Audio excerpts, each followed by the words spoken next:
यहाँ एक मेहनती किसान की कहानी है जो उसकी साल भर की तपस्या और अंत में मिली सफलता को दर्शाती है। मेहनत का स्वर्ण। रामू की कहानी। एक छोटे से गांव में रामू नाम का एक किसान रहता था। वह मानता था कि मिट्टी कभी किसी का कर्ज नहीं रखती। उसके लिए खेती केवल काम नहीं बल्कि एक साधना थी।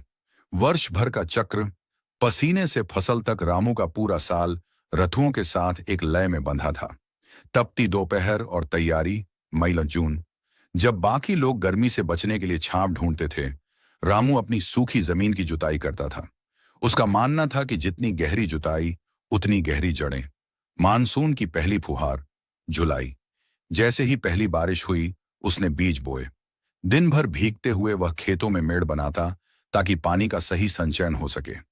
रख रखाव का अनुशासन। अगस्त से अक्टूबर, फसल बढ़ने लगी तो उसके साथ खरपतवार भी आए। रामू ने अपनी नींद त्याग दी।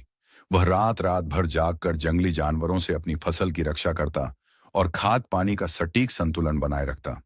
धैर्य की परीक्षा। नवंबर से दिसंबर, सर्दी की रातों में ठिठुरते हुए उसने खेतों की सिंचाई की। जब पाला पड़ता तो वह धुएं के जरिए फसल को बचाने के जतन करता। इनाम का दिन। अन्न का भंडार, कटाई का समय आया। पूरे गांव में इस बार सूखा और कीटों के कारण फसल कम हुई थी, लेकिन रामू के खेत सोने की तरह चमक रहे थे। उसकी वैज्ञानिक पद्धति और अटूट मेहनत का फल सामने था।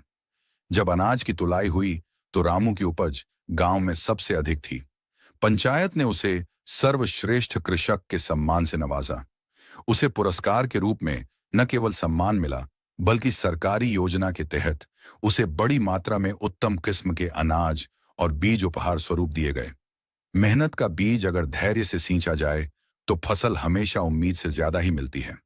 रामू ने मुस्कुराते हुए अपनी बैलगाड़ी को अनाज की बोरियों से भरा। उसके माथे का पसीना सूख चुका था, लेकिन उसकी आंखों में अगले साल की तैयारी की चमक अभी से दिखाई दे रही थी।